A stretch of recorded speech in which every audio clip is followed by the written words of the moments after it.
اللهم صل على محمد وعلى آل محمد كما صليت على إبراهيم وعلى آل إبراهيم إنك حميد مجيد.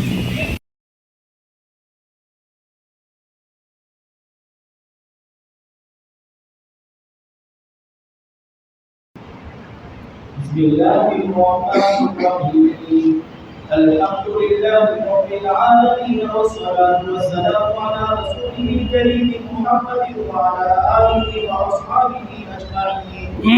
أما بعد فإن أصدق الحديث كتاب الله وخير الهدي هدي محمد صلى الله عليه وسلم وشر الأمور محدثاتها وكل محدثة بدعة وكل بدعة ضلالة وكل ضلالة في النار. باب كيف كان ضرب الوحي إلى رسول الله صلى الله عليه وسلم وقول الله عز وجل إنا أوحينا إليك كما أوحينا إلى نوح والنبيين من بعده.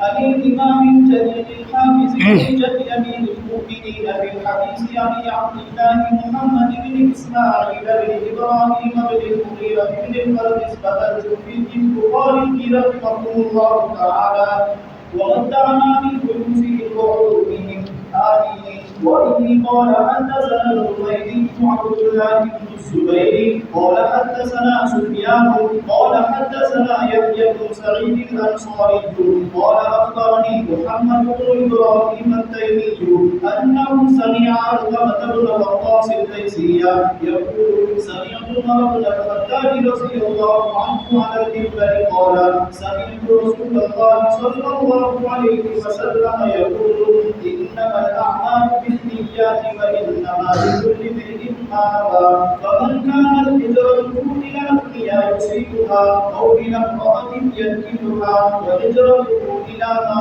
هاجر إليه.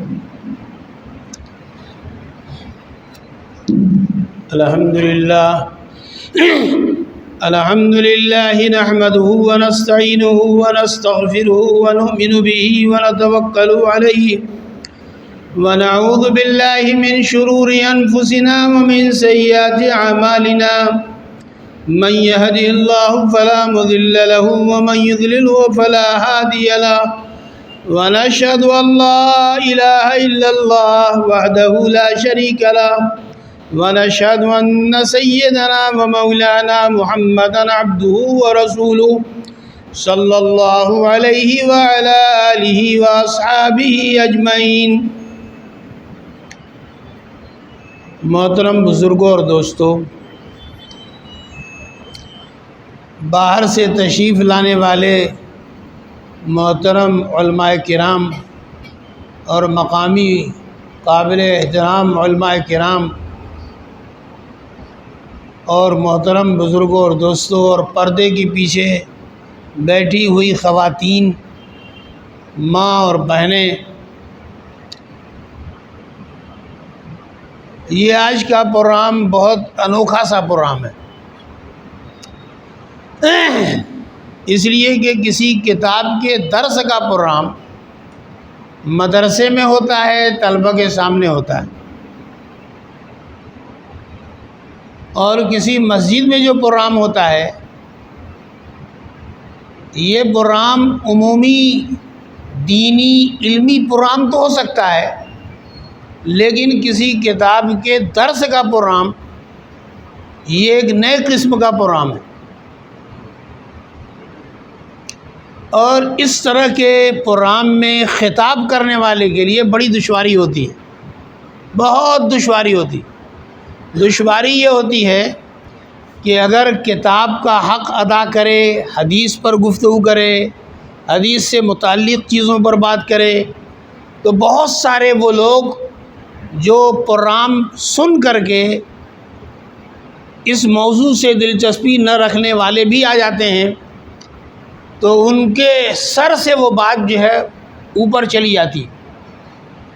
اور اگر میں عمومی نوعیت کی بات کرتا ہوں تو پھر یہ بخاری کا درس کہاں ہوا اور اس کتاب کا حق کہاں سے ادا ہوا؟ یہ بڑی مشکل بات ہے. اس لیے میں کوشش کروں گا کہ بہت آسان زبان میں، آسان اسلوب میں اس طرح کی گفتگو کروں کہ جو لوگ بخاری نہیں جانتے ہیں، بخاری نہیں سمجھتے ہیں، ان کو بھی تھوڑی بات سمجھ میں آ جائے. میں کیا کروں گا، قریب کیسے رکھوں گے جی. تو یہ جو ہے دوسرے یہ ہے کہ کتاب کا بھی تھوڑا موڑا حق ادا ہو. اہل علم جانتے ہیں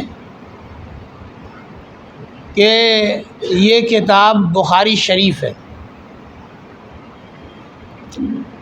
لفظ بخاری سے 3 چیزوں کی طرف ہمارا ذہن جاتا ہے. ایک تو بخاری شریف کتاب، اور ایک امام بخاری رحمۃ اللہ علیہ جو اس کتاب کے لکھنے والے ہیں، جو 194 ہجری میں پیدا ہو کر 256 ہجری میں چند دن کم 63 سال کی زندگی گزار کے چلے گئے. جو 21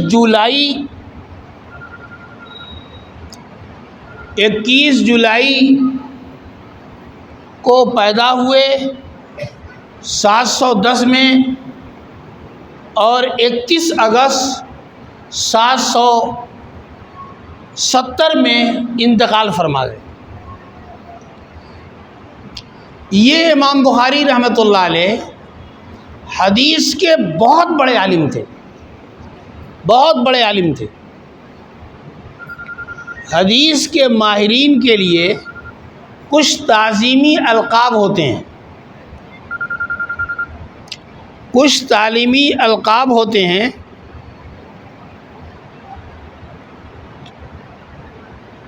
سب سے چھوٹا جو لفظ ہوتا ہے وہ مسند ہے، محدث ہے، شیخ الحدیث ہے. اور اس کے بعد کا جو لفظ ہوتا ہے حافظ ہوتا ہے، اس کے اوپر ہوتا ہے حجت ہوتا ہے، اس سے اوپر ہوتا ہے حاکم ہوتا ہے، اس سے بھی اوپر جو ہوتا ہے امیر المومنین فی الحدیث ہوتا ہے.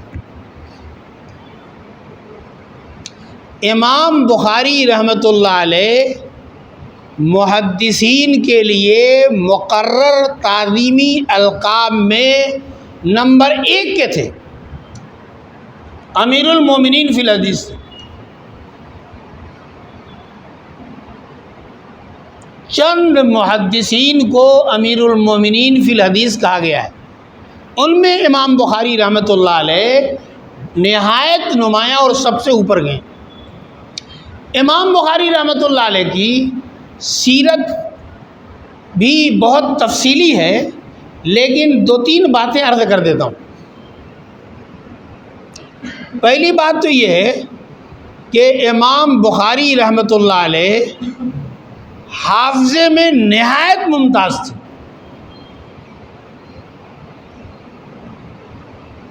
اپنے دور کے محدثین میں ان کی نظیر نہیں ملتی، بلکہ حضرات صحابہ اور تابعین کے بعد نظیر نہیں ملتی. بطور مثال کے ایک سچا واقعہ بیان کیا جاتا ہے. وہ سچا واقعہ یہ بیان کیا جاتا ہے کہ وہ ایک شہر ہے بغداد، وہاں جانے والے تھے. وہاں مشہور ہوا کہ حضرت امام بخاری آ رہے ہیں، تو وہاں کے علماء نے 10 محدث کی کمیٹی بنائی، اور ہر محدث کو 10 حدیثیں دے دیا، اور یہ کہا کہ آپ لوگ اپنی 10 حدیثوں کی سند جو ہے بدل دیجئے.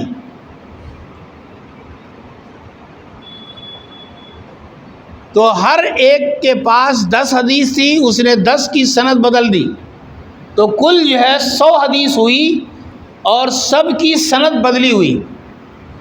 امام بخاری رحمۃ اللہ علیہ جب بغداد میں پہنچے تو پروگرام کے مطابق یہ 10 ترتیب سے بیٹھ گئے. ان میں سے پہلے نے بدلی ہوئی سند کے ساتھ پوچھا، حضرت آپ اس حدیث کو جانتے ہیں؟ کہا کہ نہیں. دوسری پوچھا، حضرت آپ اس کو جانتے ہیں؟ کہا نہیں. اسی طرح پہلے نے 10 حدیثوں کا سوال کر لیا. ہر ایک کے جواب میں آپ فرماتے لا ادری، مجھے نہیں معلوم.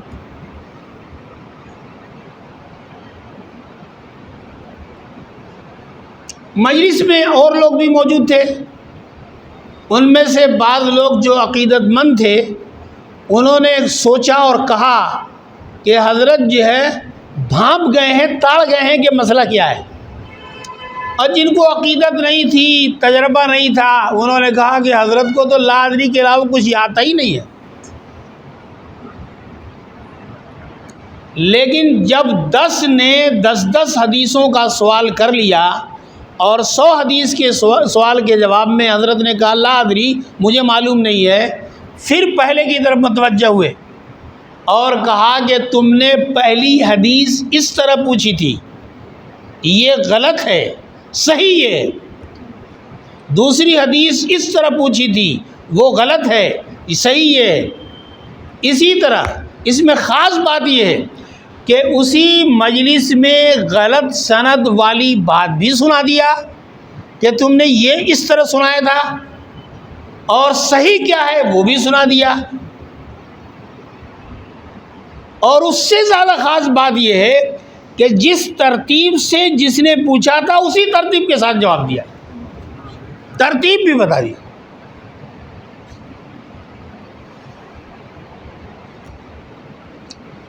امام بخاری کی زندگی کا ایک واقعہ ہے جس واقعے کو ہم بخاری پڑھانے والے بھی رٹ کے سنا دیتے ہیں، سمجھتے بھی نہیں ہیں. ہم لوگ بھی نہیں سمجھتے. امام بخاری 11 سال کے تھے. ان کے علاقے میں ایک بڑے محدث تھے، امام داخلی. امام بخاری 11 سال کا بچہ پہنچا ان کے ہاں، تو انہوں نے حدیث کی سند بیان کی. سند کہتے ہیں جو نام ہوتا ہے، حدیث سے پہلے جو نام ہوتے ہیں، جو واسطے ہوتے ہیں، ان کو سند کہتے ہیں. تو انہوں نے سند بیان کی. وَبِهِ قَالَ حَدَّثَنِي سُفْيَانُ قَالَ حَدَّثَنِي أَبُو الزُّبَيْرِ قَالَ حَدَّثَنِي إِبْرَاهِيمُ النَّخَعِي.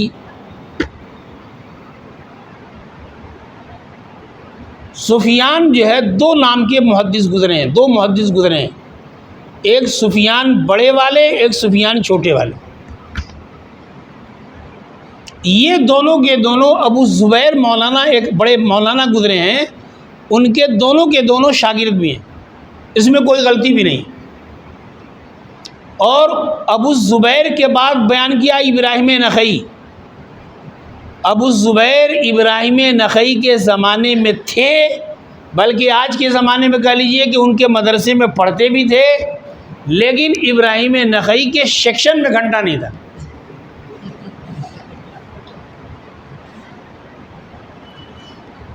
غلط فہمی میں امام داخلی نے حدیث کی سند بیان کی. وَبِهِ قَالَ حَدَّثَنِي سُفْيَانُ قَالَ حَدَّثَنِي أَبُو الزُّبَيْرِ قَالَ حَدَّثَنِي إِبْرَاهِيمُ النَّخَعِي. وقال الامام البخاری، امام بخاری نے کہا حضرت آپ غلط بتا رہے ہیں. کہا کیا غلطی ہے؟ کہا کہ ابو الزبیر ابراہیم نخعی کے سیکشن میں نہیں پڑھے ہیں.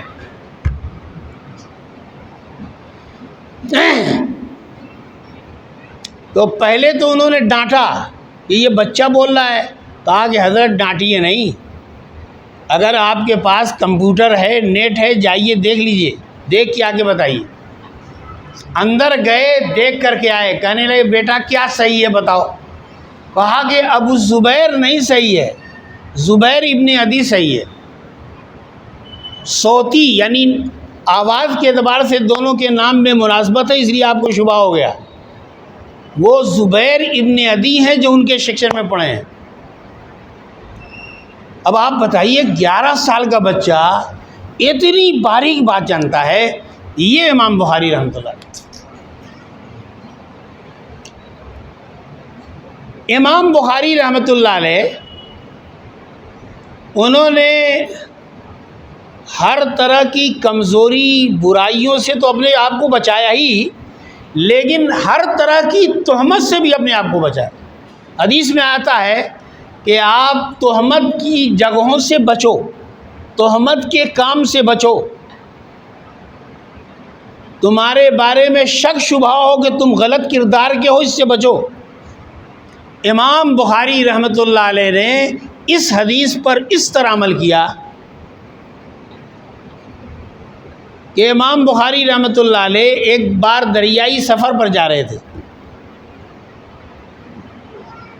ایک آدمی سے بے تکلفی ہو گئی، بے تکلفی میں کہہ دیا کہ میری اٹیچی میں ایک لفافہ ہے جس میں 1000 اشرفی ہے۔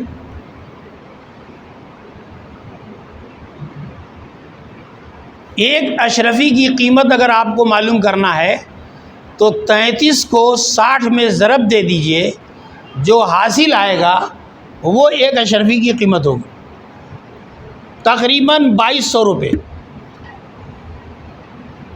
2200-2300 روپے۔ تو انہوں نے ساتھ والے کو بے تکلفی میں بتا دیا کہ میری اٹیچی میں ایک لفافہ ہے جس میں 1000 اشرفی ہے۔ اس کے منہ میں پانی آ گیا، سوچا کہ کسی ترکیب سے یہ پیسہ میں ہضم کروں گا۔ سوچتا رہا، سمجھ میں آ گیا اس کو۔ جب جہاز میں بیٹھ گیا تو اس نے ہنگامہ کیا کہ میری اٹیچی میں 1000 اشرفی تھی، کسی نے چرا لیا ہے۔ اب یہ ہوا کہ جس نے بھی چرایا ہوگا اس کے سامان میں ہوگا، 1000 اشرفی کا لفافہ مل جائے گا۔ اب اسی کے پر مشورہ ہوا، مشورے کے بعد سب کے سامان کی تلاشی لی، سب کے سامان کی تلاشی لی، امام بخاری کے سامان کی بھی تلاشی ہوئی، وہاں بھی لفافے نام کی کوئی چیز ملی نہیں، ایک اشرفی نہیں ملی، کوئی لفافہ نہیں ملا۔ اب اس کو لوگوں نے شرمندہ کیا، فضیحت کیا، کہا تم جھوٹ بول رہے تھے، اگر تمہارا لفافہ چوری ہوا ہوتا تو سب کے سامان کو دیکھ لیا گیا، ہر چیز دیکھ لی گئی، تو اگر ہوتا تو مل جاتا۔ تو وہ شرمندہ ہو گیا، شرمندہ ہو کر کے بیٹھ گیا۔ جب دریائی سفر ختم ہوا تو تنہائی میں وہ امام بخاری سے ملا، کہا کہ حضرت آپ تو جھوٹ بولے ہو، آپ تو کہہ رہے تھے کہ 1000 اشرفی کا لفافہ ہے، وہ تو ملا نہیں۔ تو حضرت نے فرمایا میں نے سچ کہا تھا کہ میرے پاس ہے، اس وقت بھی تھا جب تم نے ہنگامہ شروع کیا، لیکن جب تم نے ہنگامہ شروع کیا تو میں نے سوچا کہ اگر میری اٹیچی میں وہ لفافہ مل گیا تو اگرچہ میرے پاس ثبوت تھا کہ وہ لفافہ میرا ہے، میری اشرفی ہے، لیکن دوچار کو غلط فہمی ہو سکتی تھی کہ تمہاری بات صحیح، تمہارا لفافہ ہے۔ تو تہمت سے اپنے آپ کو بچانے کے لیے میں نے لوگوں کی نظر بچا کر میں نے وہ لفافہ دریا میں ڈال دیا، چلا جائے۔ امام بخاری رحمۃ اللہ علیہ فرماتے ہیں کہ میری کتاب میں جتنی حدیثیں ہم نے لکھی ہیں، بلکہ جو حدیث مجھے اللہ کے رسول صلی اللہ علیہ وسلم کی معلوم ہوئی، میں نے ہر حدیث پر عمل کیا۔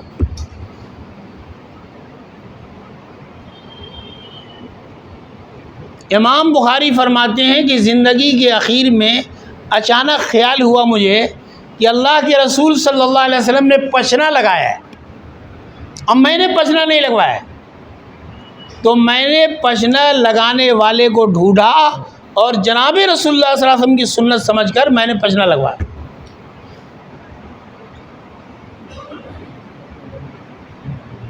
اور اللہ کے رسول صلی اللہ علیہ وسلم نے چونکہ حضرت ابو طیبہ کو پشنا لگانے پر 1 دینار دیا تھا، میں نے بھی پشنا لگانے والے کو 1 دینار دیا تھا۔ امام بخاری رحمۃ اللہ علیہ کے بارے میں آتا ہے کہ وہ پیدائشی نابینا تھے۔ ان کی والدہ محترمہ کو بڑا احساس تھا، بڑی کثرت سے دعا کرتی تھی، رو رو کر کے دعا کرتی تھی۔ ان کی کثرت سے دعا کے نتیجے میں اللہ رب العزت نے حضرت امام بخاری کی آنکھوں کی بینائی و روشنی لوٹا دیا، اور اس طرح روشنی واپس آ گئی کہ چاندنی رات میں بیٹھ کر انہوں نے بعض کتابیں لکھی۔ یہ تھے امام بخاری رحمۃ اللہ علیہ۔ امام بخاری رحمۃ اللہ علیہ نے اپنی کتاب میں حدیث لکھنے سے پہلے استخارہ بھی کیا، غسل بھی کیا، 2 رکعت نماز بھی پڑھی، اور امام بخاری نے اس طرح حدیث لکھی۔ بہرحال یہ ہیں امام بخاری رحمۃ اللہ علیہ، اور حدیث کے بہت سارے محدثین ہیں، ان لوگوں نے اپنی کتاب مختلف عنوانات سے شروع کی ہے، لیکن امام بخاری رحمۃ اللہ علیہ نے وحی کی تاریخ، وحی کی عظمت، وحی کی شروعات، وحی کے آغاز سے اپنی کتاب کی شروعات کی ہے۔ امام بخاری رحمۃ اللہ علیہ اس عنوان سے کتاب کو شروع کر کے یہ بتانا چاہتے ہیں کہ کوئی بھی عمل اس وقت تک قابل قبول نہیں ہو سکتا، درست نہیں ہو سکتا، ثواب نہیں مل سکتا، جب تک کہ وہ وحی کے مطابق نہ ہو۔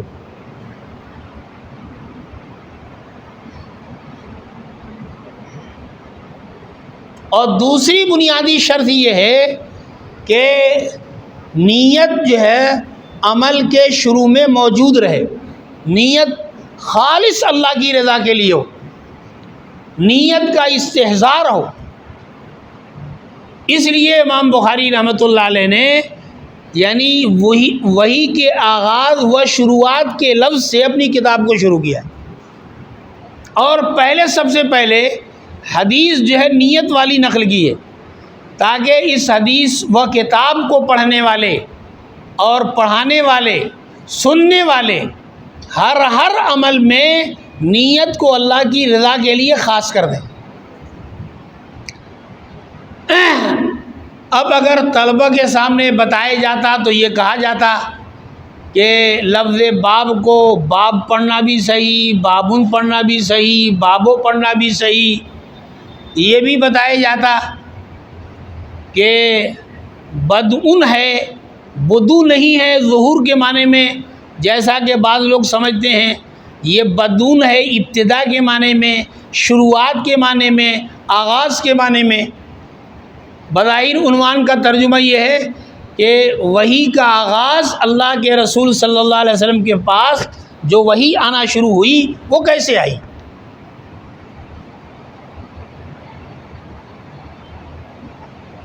وحی اصلاً در حقیقت اسی کو کہتے ہیں، اللہ رب العزت کا جو پیغام و ہدایت و اللہ رب العزت کا جو فرمان ہے، وہ جو اس کے منتخب بندے نبیوں کے پاس آتا ہے اس کو وحی کہتے ہیں۔ اس وحی کے آنے کے بہت سارے ذرائع ہیں، کبھی الہام کے ذریعے سے دل میں ڈال دیا جاتا ہے، کبھی خواب میں انبیاء کو دکھلا دیا جاتا ہے پیغام، کبھی پردے کے پیچھے سے خطاب ہوتا ہے، اور کبھی حضرت جبریل اپنی اصلی حالت میں آ کر کے وحی پہنچاتے ہیں، اور اکثر سے بیشتر بار جو ہے حضرت جبریل جو ہے انسانی کسی شکل میں آ کر اللہ رب العزت کا پیغام اللہ کے رسول صلی اللہ علیہ وسلم کو بتاتے ہیں۔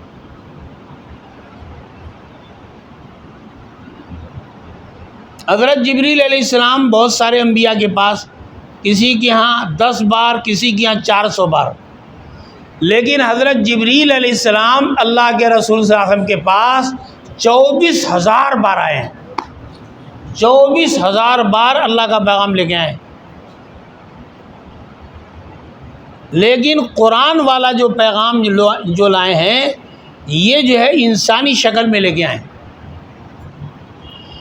تو بہرحال یہ کہتے ہیں عنوان ہے کہ وحی کی شروعات اللہ کے رسول صلی اللہ علیہ وسلم کے پاس کیسے ہوئی، اسی طریقے سے قرآن پاک میں ہے انا اوحینا الیک کما اوحینا الی نوح والنبیین من بعدی۔ اب یہ کہ علمی بات ہے، یہاں ضرورت نہیں ہے کہ قرآن میں حضرت نوح کا بیان کیوں ہے۔ حضرت نوح سے پہلے حضرت آدم بھی تو نبی تھے، حضرت شیس بھی تو نبی تھے، حضرت ادریس بھی تو نبی تھے، حضرت نوح کا نام کیوں بیان کیا؟ اس کی بڑی وجوہات بیان کی ہیں۔ ہر آدمی جو سمجھ سکتا ہے وہ یہ سمجھ سکتا ہے کہ حضرت نوح آدم ثانی ہے۔ آدم ثانی اس لیے کہ ان کے زمانے میں جو یعنی طوفان جو آیا تھا، اس طوفان کے نتیجے میں صرف کشتی والے بچے تھے۔ بہرحال انا اوحینا الیک کما اوحینا الی نوح والنبیین من بعدی، ہم نے آپ کے پاس اسی طرح وحی بھیجی۔ بلکہ بعض لوگ تو سمجھتے ہیں قرآن میں جو آیت آئی ہے وما امروا الا لیعبدوا اللہ مخلصین لہ الدین، ہر نبی کے پاس شروع میں جو وحی آئی ہے نیت کو خالص اللہ کے لیے کرنے کی، کہ ہر عمل میں نیت اللہ کی رضا کی ہونا چاہیے۔ تو حضرت نوح کے پاس بھی وحی بھیجی، اور حضرت نوح علیہ السلام کے بعد بعض اور بھی جو نبیوں کے پاس بھیجی، جن نبیوں کی تعداد اللہ جانے کتنی ہے۔ یہ جو ہے کہ 1,24,000 کم و بیش۔ جو لوگ عقیدے کی کتاب پڑھیں جانتے ہیں یہ جملہ کہنا چاہیے، اس لیے کہ عقیدے کے لیے یا تو قرآن کی آیت چاہیے یا حدیث متواتر چاہیے، قطعی کوئی ایسی کہ اتنی ہی ہیں ایسی روایت نہیں ہے۔ اس لیے اگر ہو سکتا ہے کہ 1,24,000 سے ایک نبی کم رہے گا تو گویا ایک نبی جو نبی نہیں ہے اس کو ہم نبی مان رہے ہیں، اور 1,24,000 پر ایک اور نبی بڑھا ہوا ہے اور ہم کہیں 1,24,000 تو گویا ایک نبی کا انکار کرنا ہو جائے۔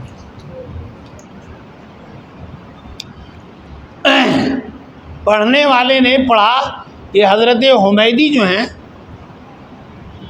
یہ ان کا نام عبداللہ ابن زبیر ہے، پڑھنے والے قرات کرنے والے نے خود ہی پڑھا کہ حضرت حمیدی ان کا اسم گرامی عبداللہ ابن زبیر تھا، ابو بکر کنیت رکھتے تھے۔ پڑھنے والے نے پڑھا، ابو بکر کنیت تو نہیں پڑھا، عبداللہ ابن زبیر پڑھا۔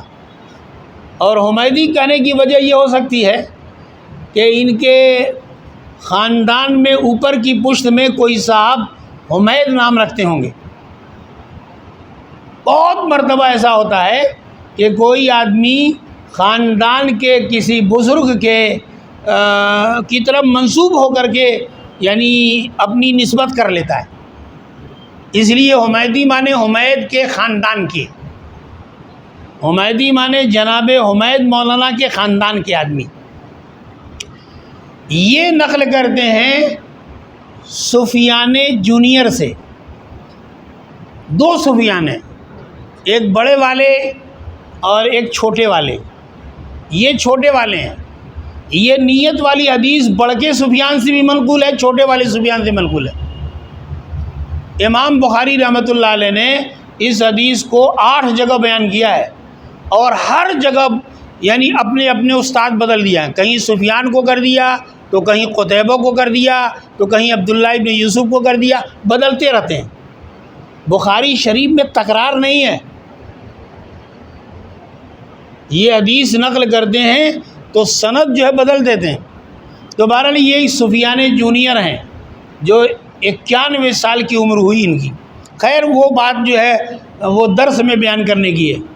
یہ نقل کرتے ہیں حضرت یحییٰ ابن سعید، یہ بھی دو ہوتے ہیں، یحییٰ ابن سعید ایک جونیئر ہیں ایک سینئر ہیں، یہ بھی سینئر ہیں، جو یحییٰ ابن سعید ابن قیس الانصاری ہیں، جو نقل کرتے ہیں محمد ابن ابراہیم التیمی سے، وہ نقل کرتے ہیں حضرت علقمہ ابن وقاص لیثی سے جو تابعی ہیں۔ راجے یہی ہے کہ تابعی ہیں، راجے میں اس لیے کہنا چاہتا ہوں حضرت کے زمانے میں تھے، ملاقات نہیں ہوئی، اس لیے صحابی نہیں ہو سکے۔ یہ نقل کرتے ہیں حضرت عمر ابن خطاب سے رضی اللہ عنہ، حضرت عمر ابن خطاب سے جو یعنی خلیفہ دوم ہیں،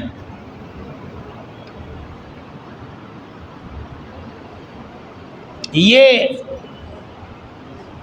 جی کیا ہے کوئی بات ہے تو مسورات میں آواز نہیں آ رہی تو صحیح کریں تب نا، کیا بات ہے؟ ارے تو یہ جو ایسا رکھنا چاہیے نا، اب ظاہر ہے کہ بھائی مستقل اسی کی طرف میں کیسے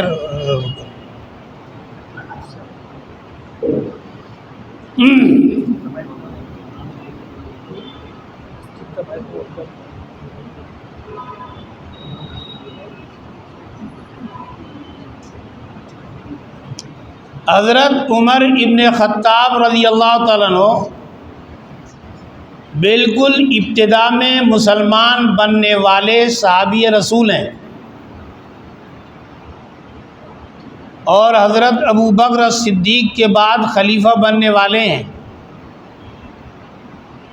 حضرت عمر ابن خطاب رضی اللہ تعالیٰ عنہ کی تائید میں یعنی کئی آیتیں نازل ہوئیں، یعنی کئی چیزوں میں ان کے ذہن میں پہلے خیال آیا۔ مثال یعنی ایسی تو بہت ساری مثالیں ہیں، لیکن ایک مثال بتا دے رہا ہوں۔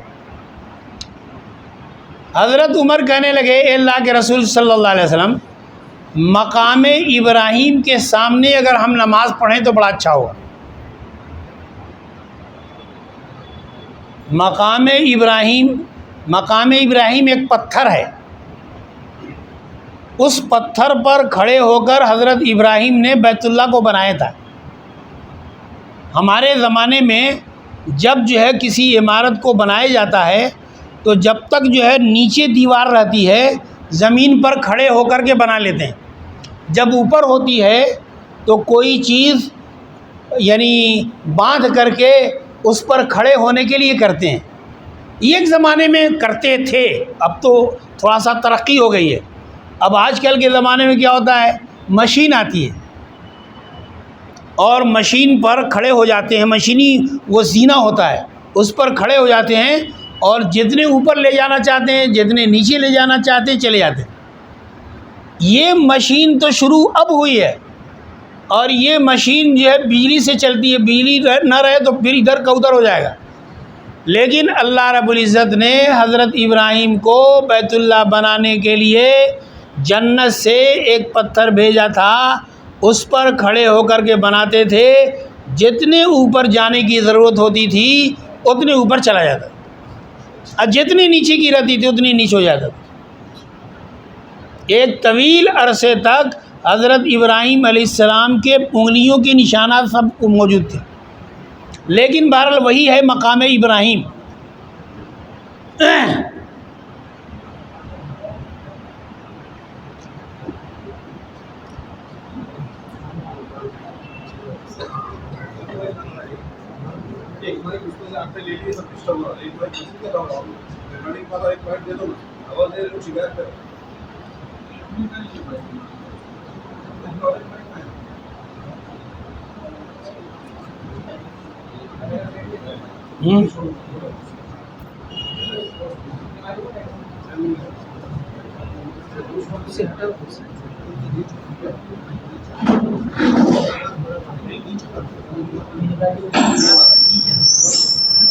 اس کو اٹھائیں، یہ بھی رن ہے۔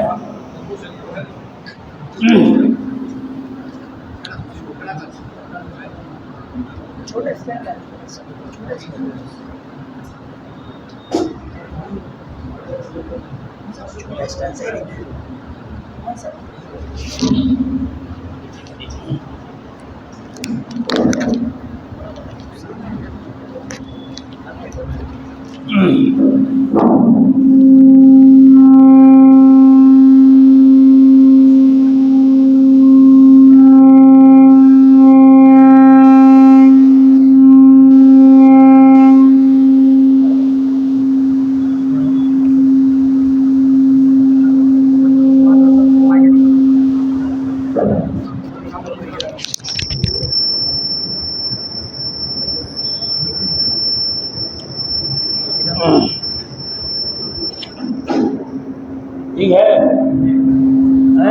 اس کو بھی ہٹانا ہے، اب ہٹانا ہے، چلیے ہٹا دیں۔ تو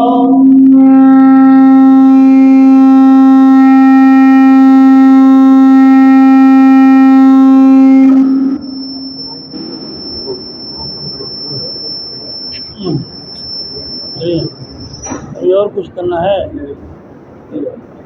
صرف آپ سامنے مخالف کر کے بولیے، گھومنے سے آواز باقی سب ضرورت اچھا ہوتا ہے، ادھر ادھر دائیں ہونے سے آواز نہیں آئی، باقی سب صحیح ہے۔ اصل میں ایسا ہے کہ آپ خطاب جانتے ہی نہیں، خطاب میں تو ادھر ادھر مخاطب ہوتے ہی ہیں۔ عجیب والی بات یہ ہے، لوگ کہتے ہیں کہ ادھر ادھر نہیں دیکھ رہے ہیں، سامنے خالی دیکھ رہے ہیں، ادھر ادھر دیکھتے ہیں تو کہتے ہیں کہ ایک طرف دیکھیے۔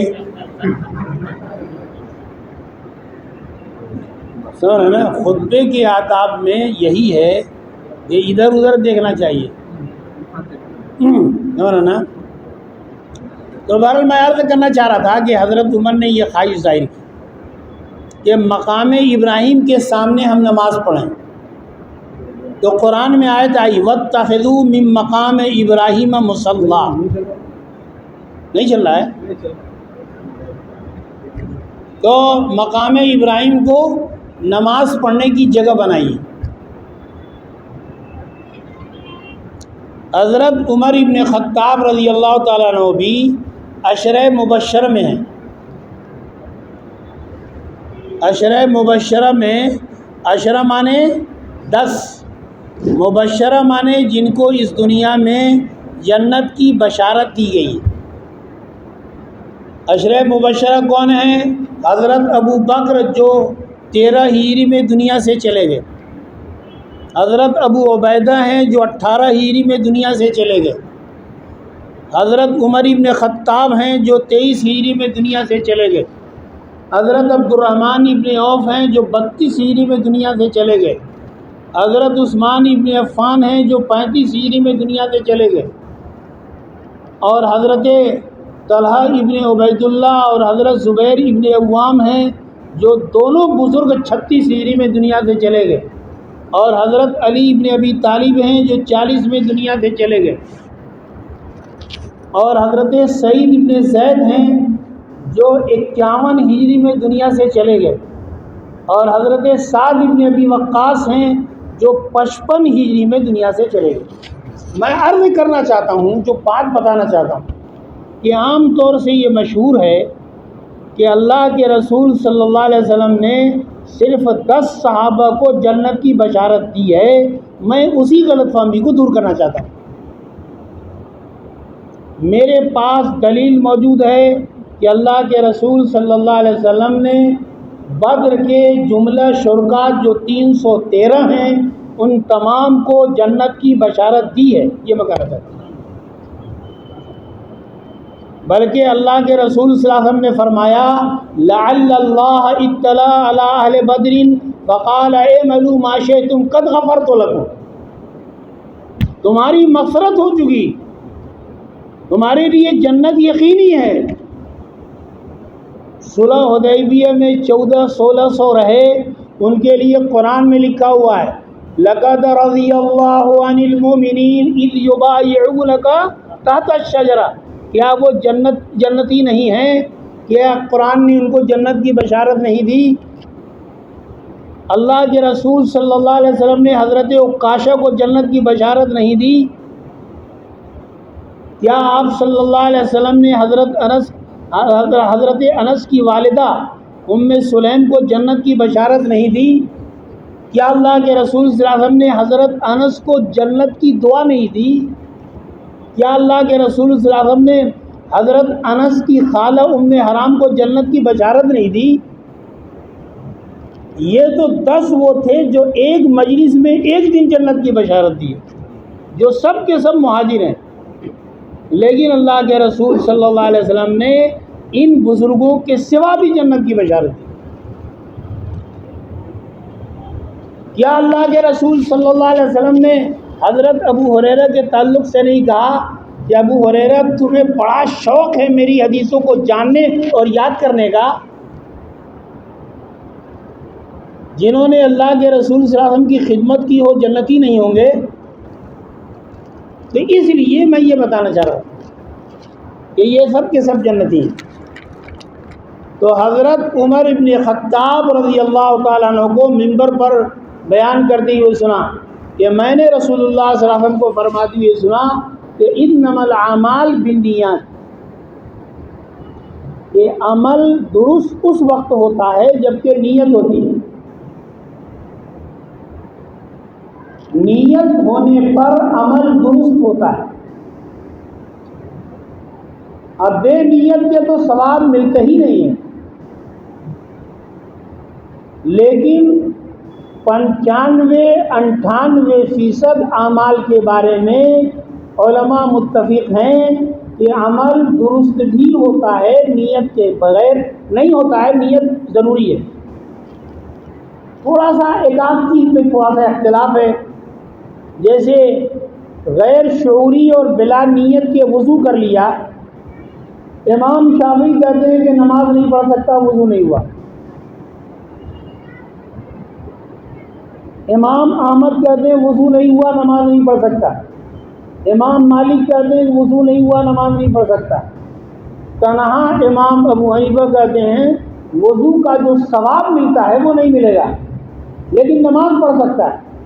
وضو کا ثواب یہ ہے کہ وضو کرنے کے نتیجے میں وضو کے اعضاء کے جملہ گناہ معاف ہو جاتے ہیں۔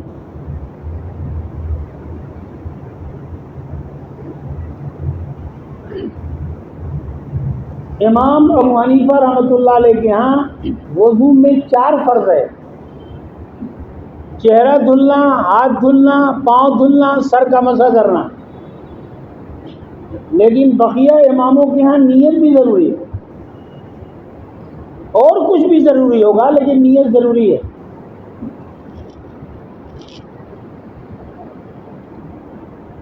بلکہ اللہ کے رسول صلی اللہ علیہ وسلم نے وضو کے بعد 2 عمل اور بھی بتائیں تاکہ وہاں کے اس جگہ کے بھی گناہ صغیرہ معاف ہو جائیں۔ وضو کے بعد کہا کہ اگر ہو جائے تو 1 آدھ گھونٹ پانی پی لو تو پیٹ کے گناہ صغیرہ بھی معاف ہو جائیں۔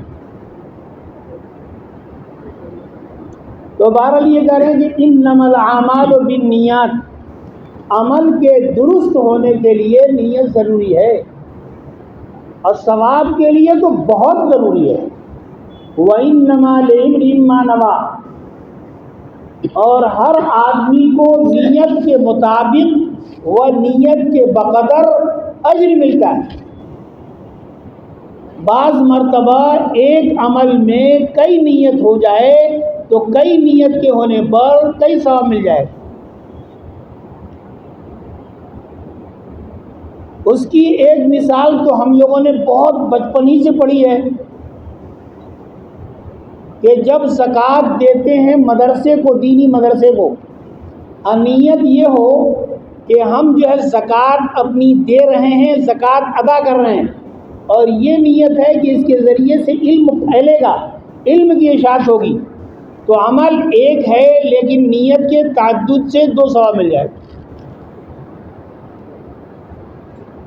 زکوٰۃ اپنے سگے بھائی کو دے رہے ہیں، ذہن میں رہے، زکوٰۃ کس کو نہیں دے سکتے؟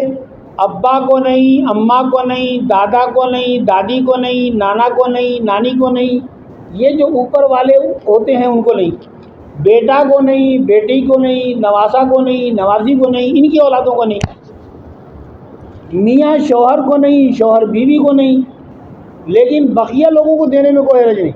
بھائی کو دیجئے، بہن کو دیجئے، بھتیجے کو دیجئے، بھانجے کو دیجئے، جم کے دیجئے. آپ اپنے خسر کو دیجئے، آپ اپنے داماد کو دیجئے، بیٹی کو نہیں دے سکتے. تو اگر آپ نے زکوٰۃ دی اپنے سگے بھائی کو اور نیت یہ ہو کہ زکوٰۃ بھی دے رہے ہیں اور بھائی کے ساتھ حسن سلوک کر رہے ہیں، تو ایسی صورت میں 2 ثواب مل جائے گا. زکوٰۃ کی ادائیگی کا ثواب اور بھائی کے ساتھ اچھے برتاؤ و سلوک و خیرخواہی کا ثواب مل جائے گا. اور ایک بات نئی میرے ذہن میں آتی ہے تو اس لیے اس کو بھی کہہ دیتا ہوں. وہ یہ ہے کہ فجر کا جب ٹائم شروع ہوتا ہے تو اللہ رب العزت نے ہمارے ضعف و کمزوری کو دیکھتے ہوئے یہ کہا ہے کہ اب 2 رکعت سنت پڑھنا، 2 فرض پڑھنا. ابھی فی الحال نفل مت پڑھنا. لیکن ہم کو شوق ہے کہ ہم نفل پڑھنا چاہتے ہیں، تو چھوٹ دے دی گئی ہے شریعت میں کہ آپ گھر پر وضو کیجئے،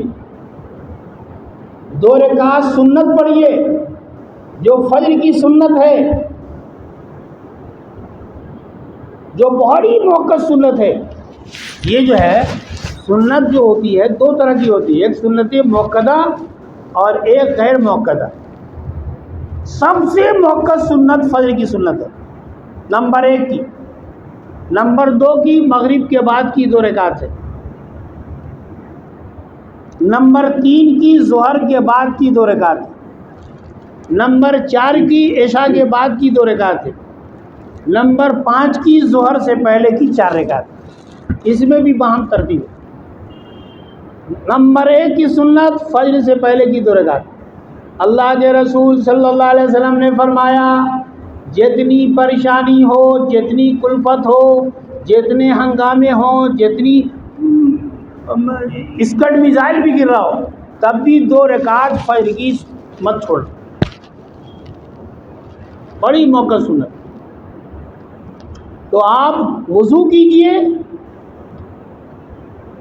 2 رکعت سنت موقدہ پڑھیے، اسی میں تحیۃ الوضو کی بھی نیت کر لیجیے.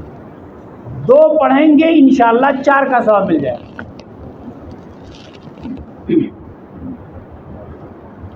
اور مسجد میں جائیے، 2 رکعت فرض پڑھیے، اس فرض میں 2 رکعت تحیۃ المسجد کی بھی نیت کر لیجیے. 2 پڑھیے گا 4 کا ثواب مل جائے گا.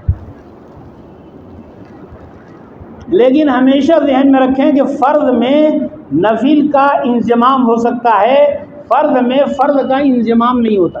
یہ کہنا چاہتا ہوں. تو کہتے ہیں وَإِنَّمَا لِامْرِئٍ مَّا نَوَىٰ وَمَنْ كَانَتْ هِجْرَتُهُ إِلَىٰ دُنْيَا يُصِيبُهَا. ہجرت کسے کہتے ہیں؟ یعنی دارالاسلام سے جہاں پر رہ کر دین پر چلنا ممکن نہ ہو، وہاں سے چل کر کے کہیں ایسی جگہ جانا جہاں پر دین پر چلنا آسان ہو.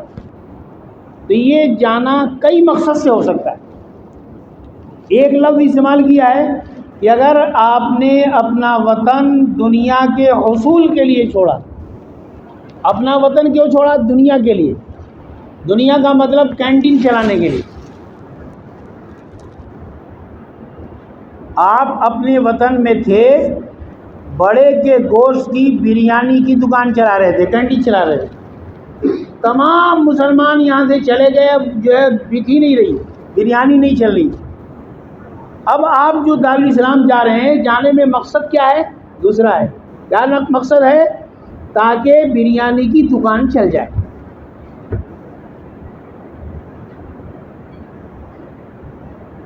تو فرمایا یہ دنیا کے لیے جانا ہے، اس میں ثواب نہیں ملے گا، یہ عبادت نہیں بنے گی ہجرت.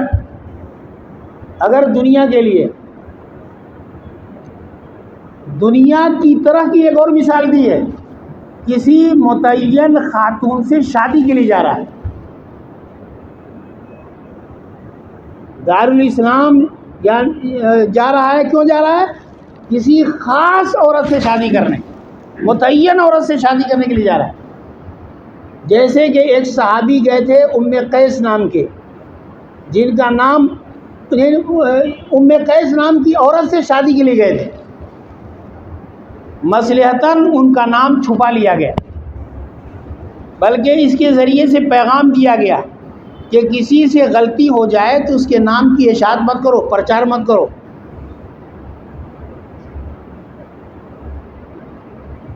تو کسی متعین خاتون سے شادی کے لیے جا رہا ہے تو یہ بھی دنیا کی طرح ہے۔ واضح رہے کہ میں فرق کر رہا ہوں۔ اگر آپ ایک ایسی جگہ رہتے ہیں جہاں پر کوئی مسلمان نہیں ہے، نہ مسلمان مرد نہ عورت، اگر وہیں رہیں گے تو کسی عورت سے، کسی مسلمان عورت سے شادی آپ کی ہو ہی نہیں سکتی۔ آپ دارالاسلام کیوں جا رہے ہیں؟ کسی بھی عورت سے نکاح کرنے کے لیے، متعین عورت نہیں، کوئی مسلمان عورت مل جائے ہم نکاح کر لیں، یہ عبادت ہے، اس کے لیے کرنا مطلوب ہے۔ کسی متعین عورت سے شادی کرنے کے لیے جانا غلط،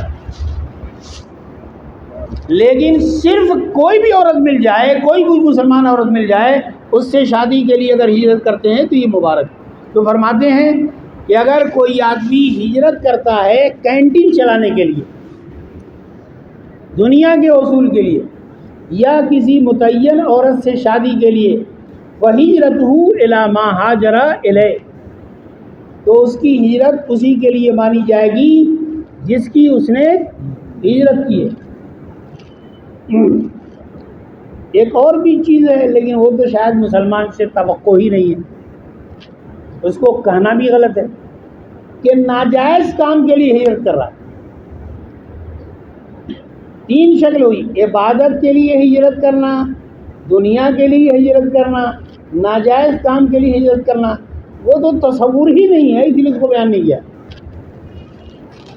ناجائز کی مثال بہت ساری ہو سکتی ہے، لیکن ایک مثال ہو سکتی ہے کہ آپ جو ہے مسجد میں جوتا چراتے تھے، مساجد سب ہو گئی ویراں، مسلمان چل دیے سارے سنیما، بحوالے دیگر یوں کہنا پڑے گا خدا کو پوجنے آئے گا شیطان۔ تو بر میں عرض ہی کرنا چاہ رہا ہوں، مسلمان چلے گئے، اب جو ہے آپ کا کاروبار نہیں چل رہا ہے، اب جا رہے ہیں وہی کام کے لیے، تو ناجائز ہوا، لیکن اس کی تو تصور بھی نہیں ہے، اس کو تو کہنا بھی غلط ہے، اس کی مثال دینا بھی غلط ہے۔ اس لیے عبادت و دنیا کے لیے مثال دی گئی، اور کہا گیا ہے کہ بھائی ہمیشہ ہجرت یا کسی بھی عمل میں اللہ کی رضا مقصود ہونا چاہیے۔ دیکھیے ایک بات میں کہا کرتا ہوں، نیت جو ہے کے بارے میں تین شکلیں ہوتی ہیں۔ نمبر ایک، صحیح نیت کا ہونا، نمبر دو، بری نیت کا ہونا، نمبر تین، نیت ہی کا نہ ہونا۔ مسلمان میں صرف دو بات ہوتی ہے، یا تو صحیح نیت ہوتی ہے یا نیت نہیں ہوتی، بری نیت نہیں ہوتی۔ مسلمان بڑے سے بڑا کام کرتا ہے، لیکن بسا اوقات نیت کا استحضار نہیں ہوتا، نیت نہیں ہوتی، حالانکہ نیت وہ مبارک جذبہ ہے جو دین کے کام کو ثواب کے لیے بنا دیتا ہے، اور نیت کے فقدان سے اور نیت کی خرابی سے دین کا کام دنیا کا کام بن جاتا ہے۔ نیت کی اچھائی کی وجہ سے دنیا کا کام دین کا کام بن جاتا ہے۔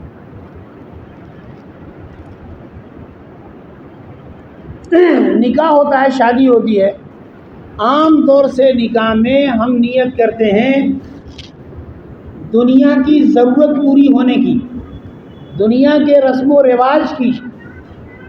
اگر ہم اس موقع پر نیت کر لیں کہ ہم یہ نکاح اس لیے کر رہے ہیں کہ محمد رسول اللہ صلی اللہ علیہ وسلم کی سنت ہے اور جملہ انبیاء کرام کی سنت ہے، تو دنیا کی ضرورت بھی پوری ہوگی اور یہ عبادت کا ثواب ملے۔ بلکہ نکاح ایک ایسی عبادت ہے جو ایجاب و قبول کے بول کے بعد ہی سے اسٹارٹ ہوتی ہے، تو زندگی کے آخری سانس تک یہ عبادت جاری و مستمر رہی۔ نماز پڑھتے ہیں، جب تک پڑھتے ہیں تب تک نمازی رہتے ہیں اور نماز کا ثواب ملتا ہے۔ سلام پھیر دیا، نماز سے باہر ہو گئے۔ لیکن نکاح ایک ایسی عبادت ہے جو ایجاب قبول کے بول سے اسٹارٹ ہوتی ہے تو زندگی کے آخری سانس تک یہ عبادت جاری ساری رہے۔ تو یہ تھی مختصر گزارشات جو پہلی حدیث سے متعلق تھی۔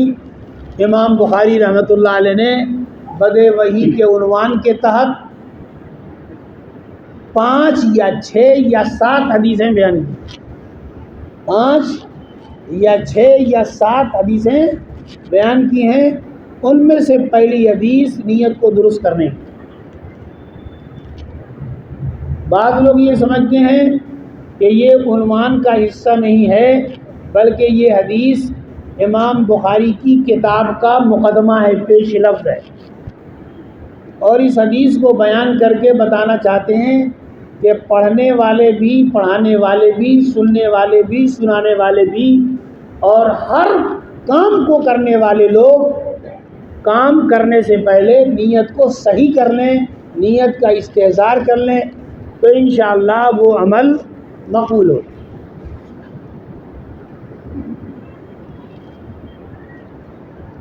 امام بخاری نے بدء وحی کے ذریعے سے کتاب شروع کر کے بتا دیا کہ کوئی عمل کوئی حیثیت ہی نہیں اگر وحی کے نتیجے، وحی کی روشنی میں نہ ہو، وحی سے ثابت نہ ہو،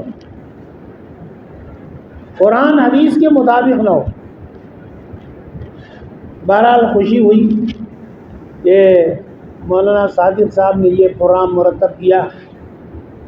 میں نے اس حدیث کی مختصر سی وضاحت کر دی۔ جو لوگ بھی اس مجلس میں ہیں تو محدثین کی ہاں جو اجازت کی شروط معتبرہ ہیں، ان شروط معتبرہ کی روشنی میں میں حدیث کی اجازت دیتا ہوں، اور یہ ہے کہ ضرورت ہوگی تو مولانا صادق صاحب کو پتہ لکھوا دیں گے تو انشاءاللہ تحریری اجازت دے سکتا ہے۔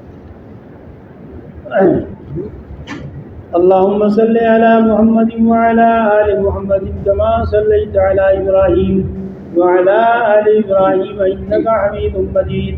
اللہم بارک علی محمد وعلی آل محمد کما بارکت علی ابراہیم وعلی آل ابراہیم انک حمید مجید۔